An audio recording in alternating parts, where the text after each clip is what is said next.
அண்மை செய்தி, கடந்த 4 ஆண்டுகளில் இடைநிற்றலே இல்லாத மாநிலமாக தமிழ்நாடு உயர்த்தியுள்ளோம் என்று முதலமைச்சர் மு.க.ஸ்டாலின் பெருமிதம் தெரிவித்திருக்கிறார். விவரங்களை செய்தியாளர் நந்தினியிடம் தகவல்களை கேட்கலாம். நந்தினி, முதலமைச்சர் மு.க.ஸ்டாலின் என்ன தெரிவித்திருக்கிறார்? விவரங்கள் என்ன? விருதுநகர் மாவட்ட ஆட்சியருக்கு தமிழ்நாடு முதலமைச்சர் வாழ்த்துக்களை தெரிவித்திருக்கிறார். அதன்படி கடந்த 4 ஆண்டுகளில் இடைநிற்றலே இல்லாத மாநிலமாக தமிழ்நாட்டை உயர்த்தியுள்ளதாகவும் இந்த நிலை தொடர அர்ப்பணிப்போடு பணியாற்றும் பள்ளி கல்வித்துறை அமைச்சர் மற்றும் அதிகாரிகள், ஆசிரியர்கள் ஆகியோருக்கு வாழ்த்துக்களை தெரிவித்துக் கொள்வதாகவும் முதலமைச்சர் குறிப்பிட்டிருக்கிறார்.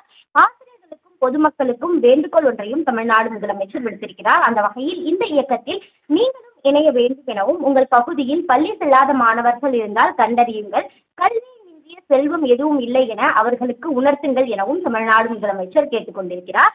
மேலும் காலை உணவு திட்டம், ஸ்மார்ட் கிளாஸ் ரூம், நான் முதல்வன், புதுமை பெண், தமிழ் புதல்வன் என ஒவ்வொரு நிலையிலும் அவர்களை கைப்பிடித்து அழைத்து செல்ல அரசின் திட்டங்கள் இருப்பதை எடுத்து கூறுங்கள் என குறிப்பிட்டுள்ள முதலமைச்சர், கல்வியில் சிறந்த தமிழ்நாடு என்பதை உறுதி செய்வோம் எனவும் குறிப்பிட்டிருக்கிறார். அந்த வகையில்தான் கடந்த 4 ஆண்டுகளில் இடைநிற்றலே இல்லாத மாநிலமாக தமிழ்நாட்டை உயர்த்தியுள்ளதாக தமிழ்நாடு முதலமைச்சர் தன்னுடைய எக்ஸ்தல பக்கத்தில் பதிவை வெளியிட்டுள்ளது குறிப்பிடத்தக்கது.